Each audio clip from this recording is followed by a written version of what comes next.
Uttarkashi tunnel side में rescue operation के लिए लाई गई नई अमेरिकन मशीन को रात में ही किया गया इंस्टॉल। आज से बोरिंग का काम होगा शुरू।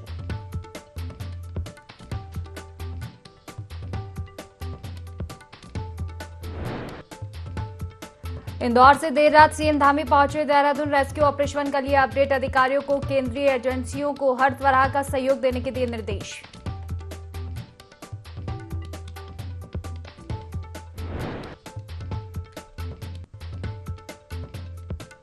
उत्तरकाशी में महसूस किए गए भूकंप के झटके। रिएक्टर पैमाने पर 3.1 रही भूकंप की तीव्रता। रात 2:02 पर आया भूकंप।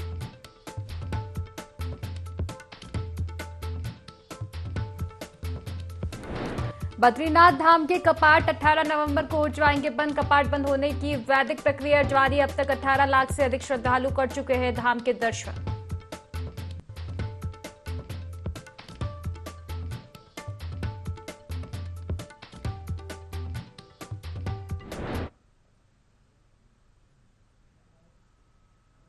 नमस्कार, देवभूमि लाइव देख रहे हैं आप और मैं हूं आपके साथ खुशी बैच। चलिए बड़ी खबर आपको बता दें उत्तरकाशी से, जहां सिलक्यारा रेस्क्यू ऑपरेशन लगातार जारी है। आपको बता दें कि हाई पावर ड्रिलिंग मशीन से रेस्क्यू का काम लगातार किया जा रहा है। नई तकनीकी की मशीन से ड्रिलिंग का काम लगातार जारी है। 1 घंटे में 5 मीटर ड्रिलिंग डाला जा रहा है पाइप में। और आपको बता दें कि 60 मीटर भीतर तक ड्रिलिंग टनल में फंसे हैं 40 लोग। और मुख्यमंत्री धामी लगातार पल पल के अपडेट भी ले रहे हैं। देखिए, अगर इस हादसे की हम बात करें, काफी चिंताजनक स्थिति बनती जा रही है। लेकिन अगर देखा जाए तो अब करीब 100 घंटे पूरे होने वाले हैं जब मजदूर फंसे थे 44 और लगातार उनका रेस्क्यू ऑपरेशन जारी है। लेकिन अभी भी कहीं ना कहीं सफलता हाथ नहीं लग पाई है।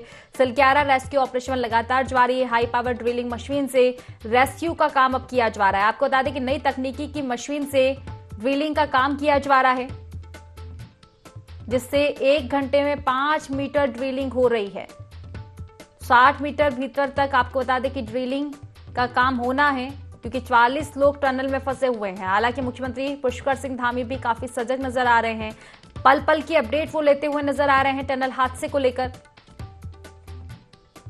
तो देखिए, बीते दिनों हादसा हुआ था उत्तरकाशी में निर्माणाधीन टनल कि अगर हम बात करें तो धंस गई थी टनल, गिर गई थी। और इसके चलते जो टनल के अंदर मजदूर काम कर रहे थे 44, वो फंस गए थे। और तभी से उनका लगातार रेस्क्यू ऑपरेशन जारी है।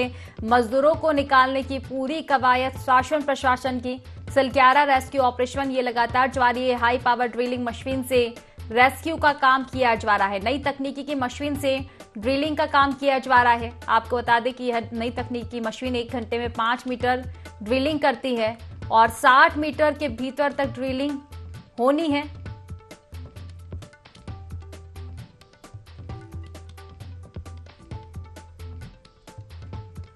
तो देखिए, काफी चिंताजनक स्थितियां बनती हुई नजर आ रही है, क्योंकि करीब 100 घंटे पूरे होने को है इस हादसे को। और ऐसे में कहीं ना कहीं स्थितियां काफी बिगड़ती हुई नजर आ रही है। हालांकि आपको बता दें कि लगातार संपर्क किया जा रहा है मजदूरों से। पाइप के जरिए ऑक्सीजन और खाद्य सामग्री उन तक पहुंचाई जा रही है। लेकिन ये एक चिंताजनक मामला है। 100 घंटे हो चुके हैं रेस्क्यू ऑपरेशन हालांकि लगातार जारी है, लेकिन 44 जानों का सवाल है जो कि टनल के अंदर फंसी हुई हैं।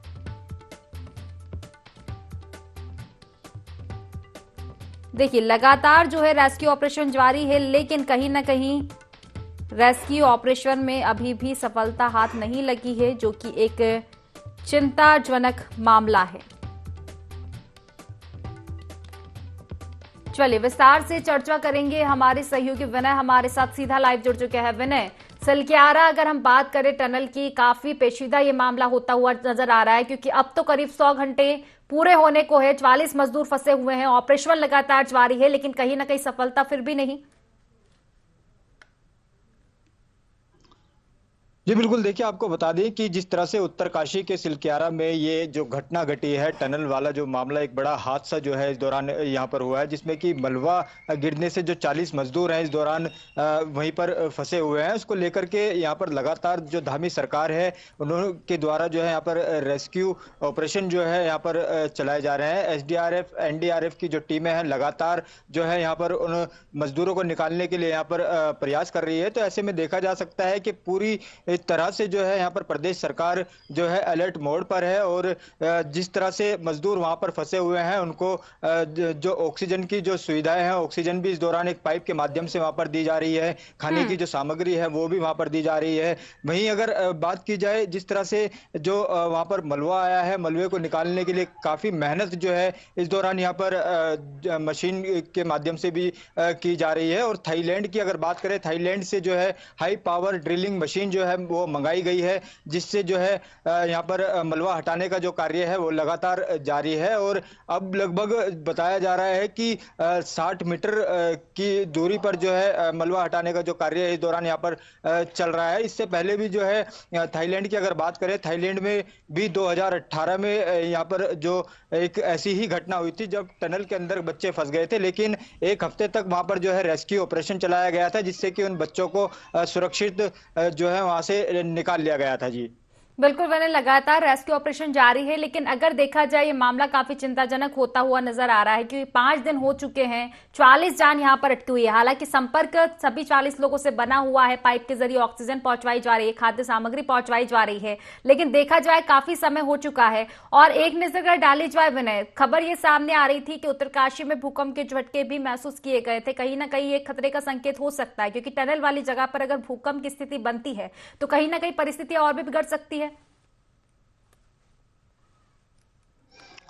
जी बिल्कुल, देखिए जिस तरह से भूकंप की अगर बात करें, भूकंप के जो झटके हैं वो भी उत्तरकाशी में महसूस किए गए, लेकिन जिस तरह से वहां पर टनल में जो कार्य चल रहा है उसको लेकर के लगातार जो सरकार द्वारा, प्रशासन द्वारा जिस तरह से कार्य किया जा रहा है, मलबा हटाने को लेकर के पूरी मुस्तैदी के साथ जो है निरंतर प्रयास किए जा रहे हैं। तो ऐसे में देखा जा सकता है कि किस तरीके से जो है उत्तराखंड सरकार यहाँ पर कार्य करती हुई नजर आ रही है। वहीं देखा जाए तो हाई पावर ड्रिलिंग जो मशीन है उससे लगातार जो है मलबा हटाने का कार्य यहाँ पर किया जा रहा है और उसकी जो सीमा की अगर बात करें तो 1 घंटे प्रति घंटे की रफ्तार से जो है मलबा हटाने का जो कार्य है इस दौरान उस मशीन के माध्यम से किया जा रहा है। वहीं अगर यहाँ पर मजदूरों की बात करें तो जो मजदूर वहां पर फंसे हुए हैं उनमें से जो है 2 मजदूरों को उल्टी और स्वास्थ्य से संबंधित जो है शिकायतें आ रही थी, जिसके चलते वहां पर जो दवाइयां हैं वो भी पाइप के माध्यम से पहुंचाई गई, कंप्रेशर के माध्यम से जो है उस पाइप को में जोड़कर दवाइयों को अंदर भेजा गया है। तो पूरी तरीके से सभी जो यहाँ पर विभागों की भी अगर बात करें, विभाग भी यहाँ पर अलर्ट है। सरकार ने सभी को निर्देश दिए हैं कि किसी भी तरीके से जो है यहाँ पर अलर्ट मोड पर हर तरीके से जो है यहाँ पर सभी अधिकारी रहें और सुरक्षित निकालना उन मजदूरों को जो है पहली प्राथमिकता उत्तराखंड सरकार की है। सभी के लिए जो है यहाँ पर कार्य किया जा रहा है। जी बिल्कुल, विनय, कहा जा सकता है सजगता काफी बढ़ती जा रही है, लेकिन कहीं ना कहीं ऑपरेशन में अभी भी सफलता नहीं मिली है, देखने वाली बात होगी। चले, फिलहाल आप बने रहिए हमारे साथ, कुछ और भी चर्चा हम आपसे करेंगे विनय। तो देखिए, रेस्क्यू ऑपरेशन में विदेशी विशेषज्ञों की भी अब मदद ली जा रही है। आपको बता दें कि लगातार ये मामला पेचीदा होता जा रहा है, 5 दिन हो चुके हैं, 40 जान अभी भी अटकी हुई है। थाईलैंड के विशेषज्ञों से अब ऑनलाइन मदद ली जा रही है। आपको बता दें कि 2018 में थाईलैंड में भी ऐसा ही हादसा हुआ था, गुफा से सकुशल उसमें बच्चे निकाले गए थे। 1 हफ्ते तक थाईलैंड में रेस्क्यू ऑपरेशन लगातार जारी रहा था, लेकिन कहीं ना कहीं से इस रेस्क्यू ऑपरेशन में सफलता मिली थी। चलिए विस्तार से चर्चा करेंगे, विनय हमारे साथ बने हुए हैं। विनय, अगर देखा जाए काफी चिंताजनक ये मामला हो चुका है, 5 दिन हो चुके हैं, लेकिन अगर देखा जाए थाईलैंड की तरफ अगर हम नजर डालें, ऐसा ही हादसा बताया जा रहा है 2018 में वहां पर हुआ था। 1 हफ्ते तक रेस्क्यू ऑपरेशन जारी रहा था, लेकिन सभी जानें सुरक्षित निकल पाई थी वहां से। क्या कुछ मदद फिलहाल ली जा रही है थाईलैंड से? जी बिल्कुल, देखिए जिस तरह से थाईलैंड की अगर बात करें, थाईलैंड में भी जो है ऐसा ही एक मामला फंसा था और टनल के दौरान जो है वहां पर बच्चे भी जो है वहां पर फंसे थे। तो उनको भी इस ड्रिलिंग जो मशीन थाईलैंड से जो मंगाई गई है इसके माध्यम से उन बच्चों को टनल से बाहर निकाला गया था। तो वही मशीन जो है अब यहाँ पर उत्तराखंड भी मंगाई गई है, उत्तरकाशी में जो है लगातार उससे कार्य किया जा रहा है। वहीं विशेषज्ञों की भी अगर बात की जाए तो जो थाईलैंड के जो विशेषज्ञ हैं उनसे भी ऑनलाइन जो है मदद ली जा रही है कि कितनी तरीके से जो है किस तरीके से क्या कुछ विशेष उपाय इस दौरान यहाँ पर रह सकते हैं, वहां से जो मजदूरों को सुरक्षित निकाला जाए। तो बड़ी महत्वपूर्ण जो यहाँ पर बात अगर सरकार की करे तो पूरी प्राथमिकता के साथ उन मजदूरों को निकालने के लिए सरकार जो है यहाँ पर काम करती हुई नजर आ रही है। वहीं मॉनिटरिंग की अगर बात करें तो जो है प्रदेश सरकार लगातार जो है मॉनिटरिंग भी इन चीजों को लेकर के कर रही है, क्योंकि सीएम धामी खुद अधिकारियों से यहाँ पर अपडेट ले रहे हैं वहां की स्थिति का। वहीं केंद्र की अगर बात करें तो प्रधानमंत्री नरेंद्र मोदी ने भी हर संभव मदद देने की जो बात है वो उत्तराखंड के लिए कही है, और हर हाल में जो है सभी को सुरक्षित बाहर निकालने की जो बात है वो यहाँ पर धामी सरकार कर रही है। जी बिल्कुल विनय, कहा जा सकता है सजगता शासन प्रशासन की देखने को मिल रही है। सीएम धामी की बात कर ले, प्रधानमंत्री नरेंद्र मोदी की बात कर ले, पल पल की अपडेट दोनों ही रखते हुए नजर आ रहे हैं। लगातार रेस्क्यू ऑपरेशन भी जारी है, लेकिन देखने वाली बात होगी, क्योंकि लगातार हम देख रहे हैं पिछले दिनों से उम्मीदों के साथ कहीं ना कहीं दिन निकलता है कि शायद आज रेस्क्यू ऑपरेशन पूरा हो पाएगा, लेकिन कहीं ना कहीं निराशा हाथ लगती है। देखने वाली बात होगी नई तकनीकी से कितना फायदा होगा। फिलहाल शुक्रिया आपका तमाम जानकारी साझा करने के लिए। तो चलिए खबरों में आगे बढ़ेंगे, जहां दून मेडिकल कॉलेज व अस्पताल में सतपुली निवासी एक युवक की उपचार के दौरान मौत हो गई। इसके बाद परिजनों ने हंगामा शुरू कर दिया। मामले की गंभीरता को देखते हुए अस्पताल के प्राचार्य डॉक्टर आशुतोष सयाना ने संबंधित अधिकारियों को जांच कमेटी गठित किए जाने और 3 दिन के अंदर रिपोर्ट तलब करने के निर्देश दिए। अस्पताल के चिकित्सा अधीक्षक डॉक्टर अग्रवाल का कहना है कि समिति द्वारा बारीकी से निष्पक्ष जांच की जा रही है। युवक अनुपम का इलाज करने वाले डॉक्टरों और मेडिकल स्टाफ से बातचीत भी की जा रही है।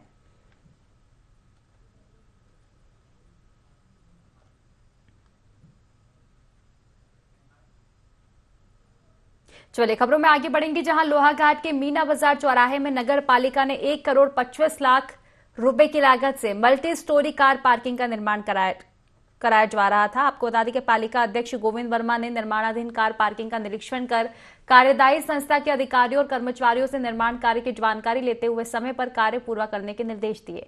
शासन ने 1 करोड़ 20 लाख की राशि अवमुक्त करा दी है और पार्किंग में 30 से ज्यादा वाहन खड़े हो सकेंगे। वर्मा ने बताया कि निर्माण कार्य में गुणवत्ता का विशेष ध्यान रखा जा रहा है। उन्होंने बताया नगर में 6 निःशुल्क कार पार्किंग भी पालिका के द्वारा बनवाई गई है। पालिका अध्यक्ष ने बताया कि मल्टी स्टोरी कार पार्किंग जनवरी में जनता को समर्पित कर दी जाएगी।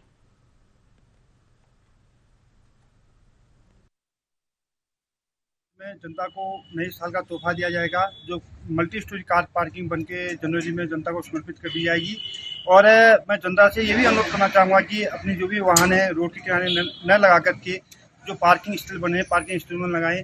और नगर पालिका द्वारा 6 निःशुल्क कार पार्किंग बनाई गई है और 7 car parking multi storey car parking बन रही है और जिसको जनता को जनवरी में समर्पित कर दी जाएगी। और 6 निःशुल्क कार पार्किंग लगातार पिछले 1.5 वर्षों से लगातार चल रही है।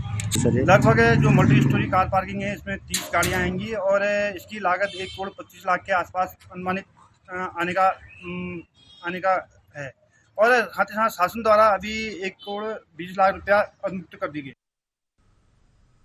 यूसीसी को लेकर एक बार फिर से सियासत गर्मा गई है। आपको बता दें कि सरकार ने यूसीसी लागू करने के लिए विशेष सत्र बुलाने की बात कही है। इसको लेकर राजनीतिक गलियारों में प्रतिक्रियाओं का दौर भी शुरू हो चुका है। कांग्रेस प्रदेश अध्यक्ष करण बहारा ने कहा कि यूसीसी को लेकर कांग्रेस की कई आशंकाएं हैं। जब तक इनका समाधान नहीं हो जाता कांग्रेस यूसीसी का समर्थन नहीं करेगी। उन्होंने कहा कि उत्तराखंड में बॉक्सा, थारू, अन्य कई जनजातियां हैं जो सीधे तौर पर यूसीसी से प्रभावित होगी। ऐसे में कांग्रेस की चिंता है इन लोगों के अधिकारों को लेकर।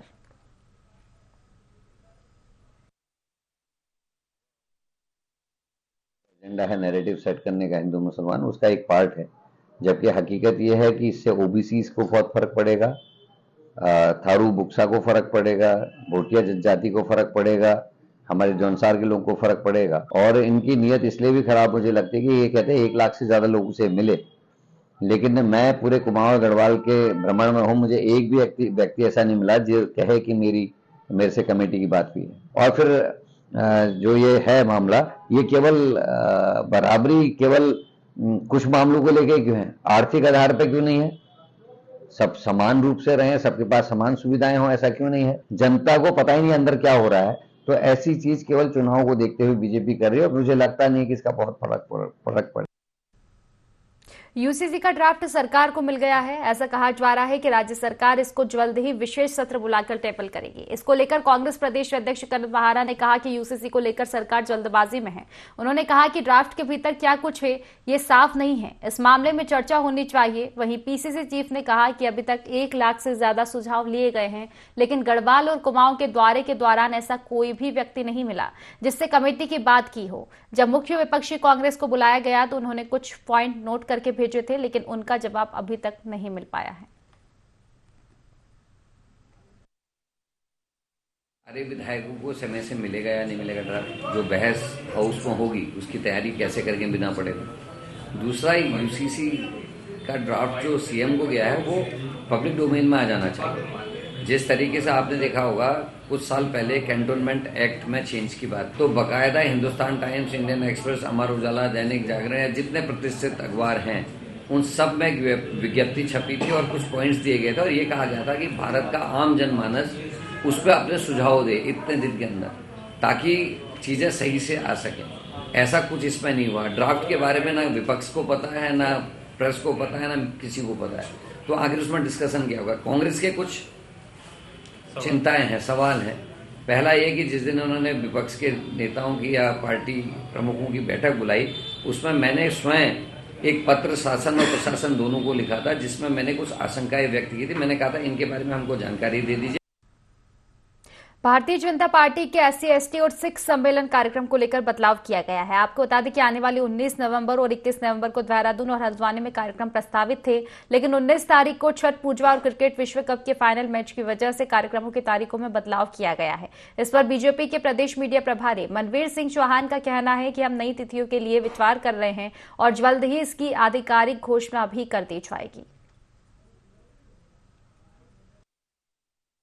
रूप से हमारी भारतीय जनता पार्टी सर्वधर्म संभव उसमें विश्वास रखती है और कभी कोई तीज त्योहार किसी के भी होते हैं तो उसको लेकर के पार्टी कार्यक्रमों को हम उसी रूप में अपने कार्यक्रम में एडजस्ट करते हैं। साथ ही हर प्रकार के त्यौहार को हमारी संस्कृति सजीव रहे उसके लिए भारतीय जनता पार्टी हमेशा काम करती है। जो परिवर्तन किया गया हमारे सम्मेलनों में वो भी एक उसका हिस्सा। चारधाम यात्रा समापन की ओर है। गंगोत्री और केदारनाथ के साथ ही यमुनोत्री धाम के कपाट बंद हो गए हैं। इस साल चारधाम यात्रा ने सभी रिकॉर्ड तोड़ दिए। चारधाम के साथ हेमकुंड साहिब में दर्शन करने वाले श्रद्धालुओं का आंकड़ा 55 लाख के पार हो गया है। वहीं इस साल की ऐतिहासिक चारधाम यात्रा को लेकर भाजपा प्रदेश प्रवक्ता विपिन कैंथोला का कहना है कि इस साल चारधाम यात्रा में रिकॉर्ड तोड़ श्रद्धालुओं ने दर्शन किए हैं। उन्होंने कहा कि सरकार के साथ स्थानीय लोगों ने भी भक्तों की सुविधाओं के लिए खासी व्यवस्था की है।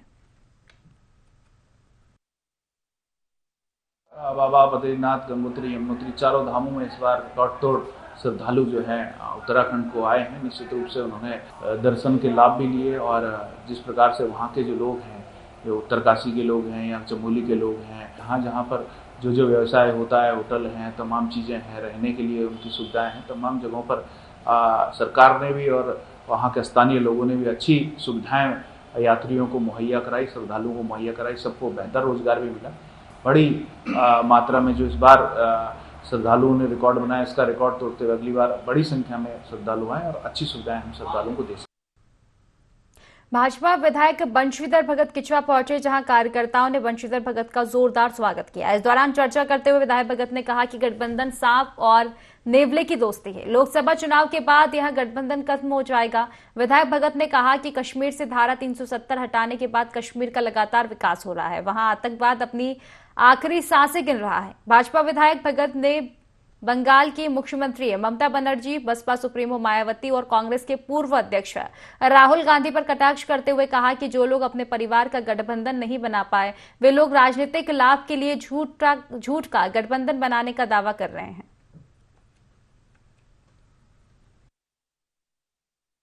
रूप से इसमें कोई दो राय नहीं कि नरेंद्र मोदी जी के, माननीय प्रधानमंत्री जी के नेतृत्व में, चाहे वो 370 हटाने की बात हो, चाहे वो राम मंदिर की बात हो, माननीय अपने जो केंद्रीय मंत्री अजय भट्ट जी हैं उनको भी बधाई देते हैं कि इन सभी के प्रयासों से ये काम आज सफल हुआ है, जिससे पूरे भाबर और तराई की जनता में एक हर्ष की लहर है। तो जो अपना परिवार का गठबंधन नहीं बना सके, वो देश का क्या गठबंधन बनाएंगे।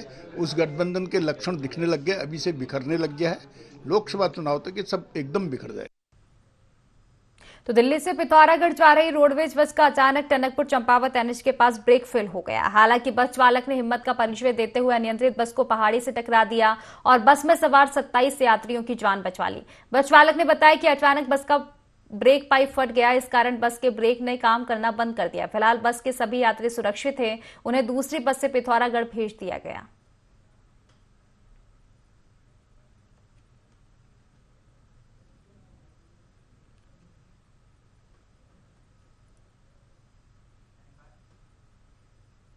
भाई दूज के पावन अवसर पर केदारनाथ धाम के कपाट शीतकाल के लिए बंद हो गए हैं। विधि विधान के साथ कपाट को बंद किया गया। इसके बाद सेना बैंड की भक्ति में धुनों के साथ बाबा की पंचमुखी मूर्ति शीतकालीन गद्दी स्थल श्री ओंकारेश्वर मंदिर ऊखीमठ के लिए प्रस्थान की गई। भारी संख्या में श्रद्धालु बाबा केदारनाथ के जयकारों के साथ टोली के साथ धाम से रवाना हुए। अब अगले 6 माह बाबा के दर्शन श्री ओंकारेश्वर मंदिर ऊखीमठ में ही होंगे।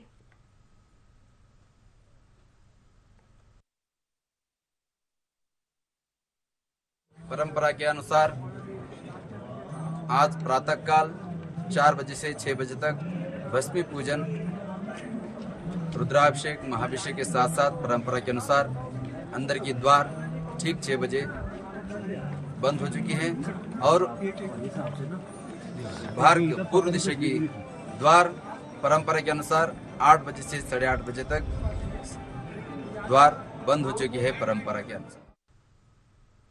खबर उत्तरकाशी से है, जहां सिलक्यारा टनल के भूस्खलन के कारण फंसे मजदूरों को निकालने के लिए चलाया जा रहा रेस्क्यू अभियान युद्ध स्तर पर लगातार जारी है। आपको बता दें कि पाइप पुशिंग कर एस्केप टनल में बनाने के लिए टनल में ऑगर ड्रिलिंग मशीन की स्थापना का काम पूरा करने के बाद मलबे के आर पार 900 mm व्यास के MS पाइप डालने की कार्रवाई जल्द शुरू होने की उम्मीद है। तकनीकी विशेषज्ञ और इंजीनियरों की टीम पाइप पुशिंग की प्रक्रिया शुरू करने के लिए मौके पर है।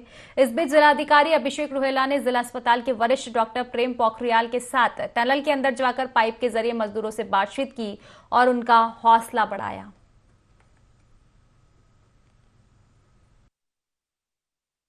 रेस्क्यू ऑपरेशन को आगे बढ़ाते हुए कुछ पाइप की आपूर्ति की डिमांड हुई थी और उस जो रिक्वायर्ड पाइप था वो उपलब्ध करवा दिया गया है, स्टील पाइप। और अब उसको जो फ्रेमवर्क होता है जिस पे उसको रख के मशीन काम करेगी वो भी तैयार हो गया है।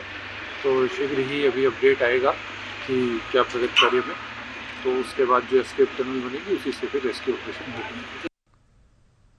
75 घंटे से सिलक्यारा सुरंग में फंसे 40 श्रमिकों के रेस्क्यू के लिए नई मशीन दिल्ली से मंगवाई जा रही है। इसके लिए भारतीय वायुसेना की मदद भी ली जा रही है। आपको बता दें कि 2 हरक्यूलिस विमान से ऑगर मशीन और उसके पार्ट्स को चिन्यालीसोर हवाई पट्टी पर भेजने की तैयारी है। युद्ध स्तर पर रेस्क्यू कार्य चल रहा है। आपको बता दें कि सिलक्यारा टनल हादसे में फंसे मजदूरों को रेस्क्यू करने के लिए लगातार बचाव अभियान जारी है।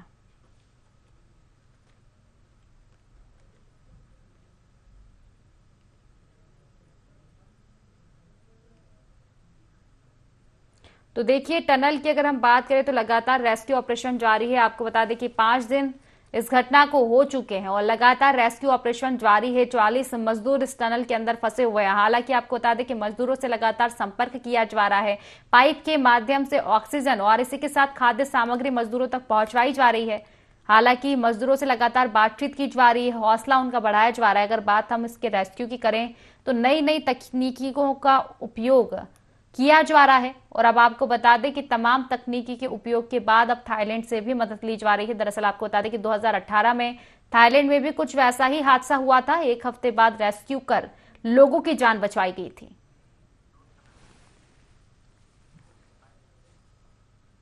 तो फिलहाल की खास खबरों में बस इतना ही। आप बने रहिए IND 24 के साथ। नमस्कार।